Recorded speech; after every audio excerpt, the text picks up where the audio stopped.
Hola a todos y todas. Empezamos ahora con una nueva clase. En este caso, mi nombre es Paula Angelomé. Soy investigadora de CONICET con lugar de trabajo en la Gerencia Química e Instituto de Nanociencia y Nanotecnología de la CONEA. Soy química, así que toda la clase va a estar teñida un poco desde el lado de la química.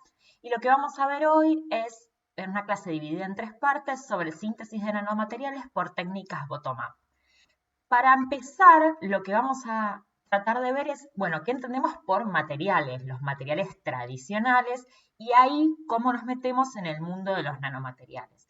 Ustedes ya estuvieron hablando en las clases anteriores sobre nanotecnología, sobre las potencialidades, sobre cómo se caracterizan los nanomateriales. Bueno, ahora vamos a entrar un poco más en con qué se hace la nanotecnología, que es justamente con los nanomateriales. Y para eso tenemos que empezar definiendo qué es un material. Por ahí nunca se lo habían preguntado, pero bueno, estamos rodeados de materiales, eso sí lo sabían. Todos ustedes alguna vez hablaron de materiales de construcción. Bueno, un material es una sustancia con alguna propiedad útil. Entonces, algo se transforma en un material de alguna manera cuando tenemos una propiedad que nosotros podemos aprovecharlos. Entonces, distintos tipos de materiales nos van a dar distintas propiedades que son útiles. Recién yo nombraba los materiales de construcción. Bueno, en cada uno de los materiales de construcción nosotros podemos reconocer su utilidad. En particular, podemos hacer una clasificación que es muy burda y muy básica. Si alguno de ustedes proviene del área de ingeniería de materiales, esto les va a parecer demasiado básico probablemente, pero es una buena guía para ver cómo seguimos de acá en adelante con el resto de la clase. Entonces, en una clasificación muy básica, los materiales se pueden dividir en materiales metálicos, cerámicos y poliméricos, y existe algo que se llama materiales compuestos, que es la combinación de dos o más de estos materiales, y que por lo tanto tienen las propiedades de dos o más de estos materiales. Vamos a hablar un poquito más de esto hacia el final de la clase. Entonces, en estos tres tipos de materiales nos vamos a centrar nosotros, pero no en la versión grande o bulk, así le decimos normalmente, bulk o masiva es la traducción en castellano, sino en el mundo de los nanomateriales. Entonces, ¿qué es un nanomaterial? Supongo que eso ya lo estuvieron viendo, pero para recordarlo y para ponerlo todo junto en una única diapositiva, los nanomateriales son aquellos que tienen alguna de sus dimensiones en la escala nanométrica.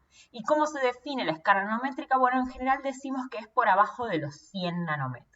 Entonces, un material bulk, como este que está esquematizado acá, tiene sus tres dimensiones por encima de los 100 nanómetros. ¿Qué pasa si nosotros reducimos una de estas dimensiones únicamente y nos quedan dos dimensiones de más de 100 nanómetros y una de menos? Bueno, esa que nos queda de menos, lo que define es lo que llamamos un film delgado o película delgada, para decirlo en castellano. ¿Qué pasa si reducimos una más de las dimensiones?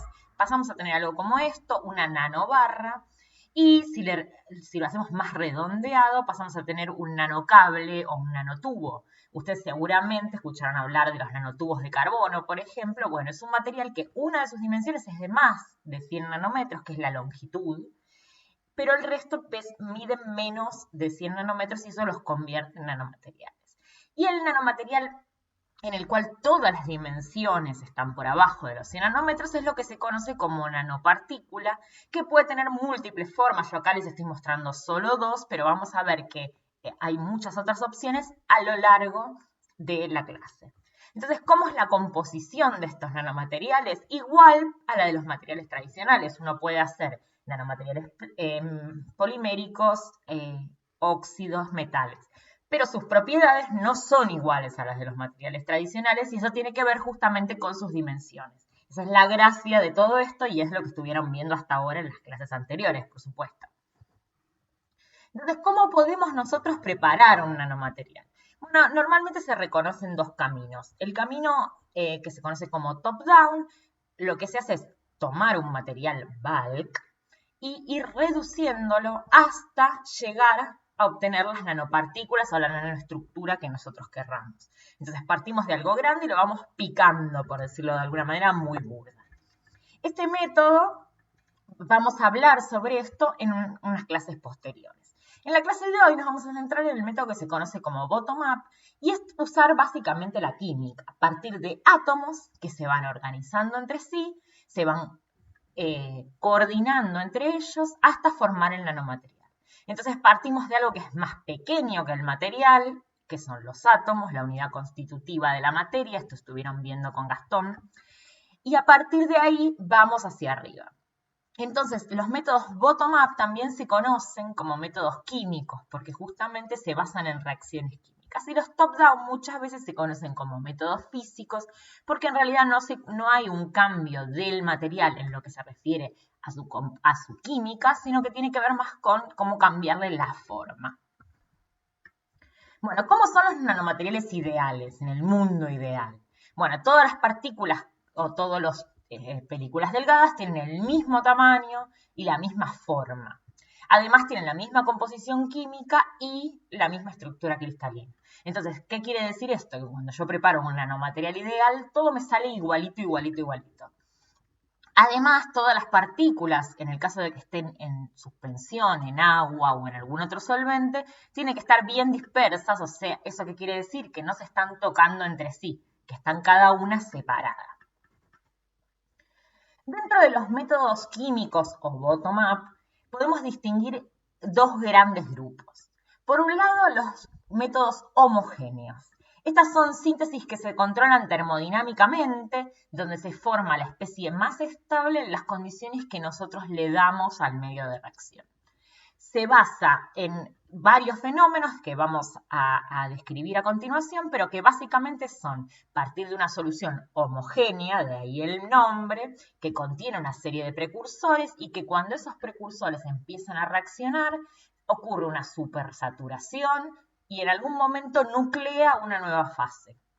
Entonces, normalmente son métodos en los que uno tiene una solución que después termina siendo una suspensión de nanomateriales de algún tipo. Esta nucleación va seguida de un crecimiento que es el que da lugar a la forma final que tienen las partículas. Por otro lado, hay otro método de síntesis que se llama, otro grupo de métodos de síntesis, que es la síntesis en espacios confinados. En ese caso, las síntesis están controladas cinéticamente y lo que hacemos es controlar la concentración que tenemos de precursores para que en ese momento, cuando se acaben los precursores, se termine la síntesis. Entonces, de esa manera podemos controlar bien el tamaño, controlando desde el principio cuánto tenemos en nuestro reactor para que funcione. Por supuesto, para obtener nanomateriales, el reactor es algo muy pequeñito. Entonces, ahora vamos a ver las alternativas para lograr tener muchísimos reactores muy pequeñitos que nos permitan hacer este tipo de síntesis. Entonces ahora vamos un poquito con el control termodinámico. El control termodinámico tiene toda una serie de ecuaciones que definen los procesos. No me quiero centrar demasiado en eso porque nos vamos un poco de tema, pero me parece que es muy importante que tengan en cuenta que hay toda una serie de balance de energías que tiene que ver con que el sistema de alguna manera minimiza su energía formando estos nanomateriales. Y el tipo de nanomaterial que forma tiene que ver con cómo nosotros controlemos esas condiciones de reacción. Entonces les decía, nosotros partimos de una solución en la cual empieza a ocurrir una reacción química y eso genera la formación de átomos o compuestos muy pequeñitos, lo que se conoce como núcleos.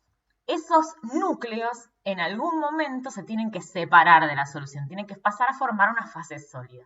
¿Y por qué ocurre eso? Bueno, eso ocurre porque en algún momento hace falta reducir la energía del Gibbs del sistema y que crezca una nueva fase porque la energía del sistema es mucho menor en esas condiciones.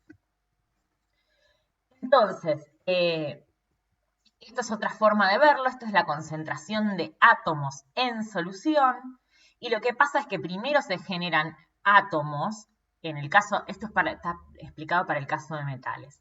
Después para el caso de óxidos hay una pequeña diferencia que no es que se generan átomos, sino que se generan estructuras oxídicas primarias. Estos átomos se empiezan a aglomerar entre sí y en algún momento la concentración atómica en solución baja. ¿Por qué? Porque se forman estas fases sólidas. Nosotros entonces tenemos algo que se conoce como nucleación, el momento en donde empieza a aparecer una fase sólida en un medio homogéneo, y esa nucleación lo que nosotros queremos es que tengan todos los núcleos el mismo tamaño y que después todos crezcan de la misma manera. ¿Para qué? Para que todas nuestras partículas que se produzcan sean todas iguales en cuanto a forma y tamaño.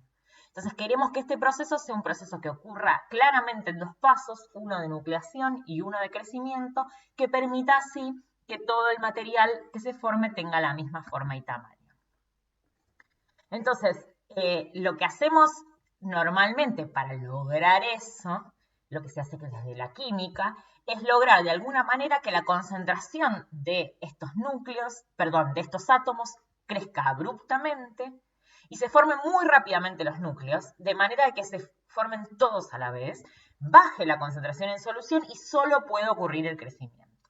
Esto que escrito suena a fácil, o por ahí no tanto, es más complicado en una solución porque uno tiene muchísimos parámetros a tener en cuenta. Bueno, esos son todos los parámetros que se controlan desde la química para lograr que una síntesis sea exitosa. Y por eso no todos los métodos de síntesis que uno puede proponer son exitosos para obtener nanopartículas monodispersas.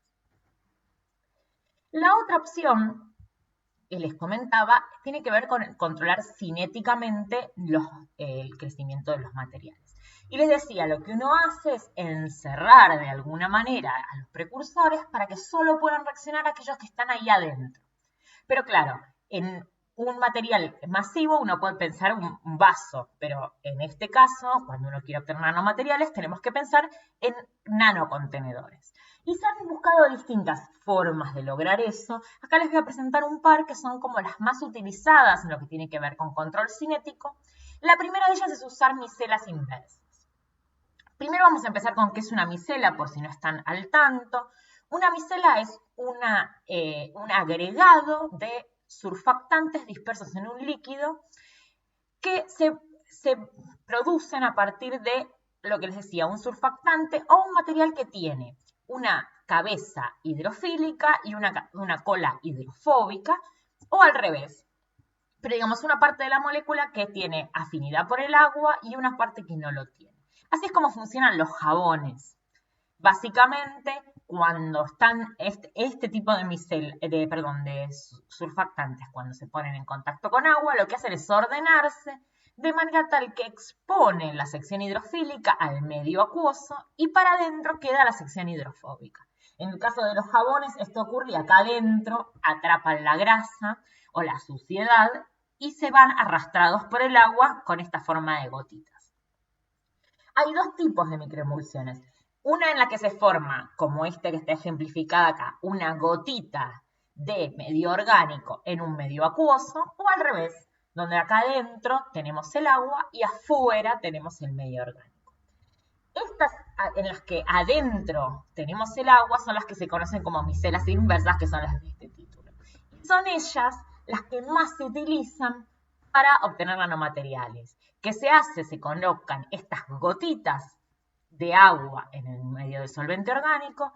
Adentro de estas gotitas de agua se ponen los precursores reaccionan, pero solo pueden reaccionar adentro de esta gotita en la cantidad de material que tienen y por lo tanto se controla bastante adecuadamente el tamaño del material que se forma. Por supuesto, el material que se forma no tiene el tamaño de esta gota, sino mucho menos, porque acá además hay agua, además del material que queremos formar. La otra opción que se ha explorado mucho en lo que tiene que ver con control cinético es la utilización del método del aerosol o de spray pirólisis. Básicamente lo que se hace es generar gotitas de nuestros materiales y que la reacción ocurra una vez que las gotitas se formaron.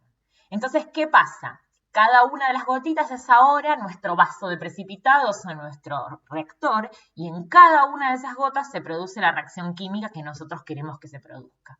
Entonces es un método que es muy interesante porque es muy fácil producir aerosoles y eso hace que sea muy fácil también producir estos materiales a escala industrial. Entonces este es el método por elección para lo que tiene que ver con la obtención de nanopartículas en grandes cantidades. Acá les estoy mostrando, solo para que tengan un ejemplo, un equipo de spray pirólisis que tenemos en nuestros laboratorios de la Gerencia Química de CONEA, en donde justamente lo que obtenemos son gotitas de este tipo, partículas de este tipo que están originadas a partir de gotas de líquido que contienen precursores. Entonces, Este es otro ejemplo, al igual que el de las micelas, en donde lo que va a producirse es el material que quepa en cada una de las gotas donde nosotros, a partir de la que nosotros producimos el material. Bien, ¿qué nanomateriales vamos a estudiar en esta clase? Bueno, vamos a estudiar métodos para obtener nanopartículas metálicas, métodos para obtener nanopartículas cerámicas, métodos para obtener películas delgadas de óxidos y métodos para obtener nanomateriales basados en carbono. Entonces, esto es de alguna manera, perdón, y me faltaban nanomateriales compuestos mezclando estos dos tipos. Entonces, de alguna manera está relacionado con lo que les contaba al principio de que a gran escala tenemos materiales metálicos. Bueno, esta es la contraparte nano. Tenemos materiales oxídicos o cerámicos. Bueno, esta es la contraparte nano, esta y esta. Y después yo hablé de polímeros. Bueno, de polímeros vamos a hablar, pero en otra clase, en una clase dedicada específicamente a materia blanda. Eso vendrá dentro de unas semanas. Bueno, con esto doy por terminada esta primera parte y continuamos en el video siguiente.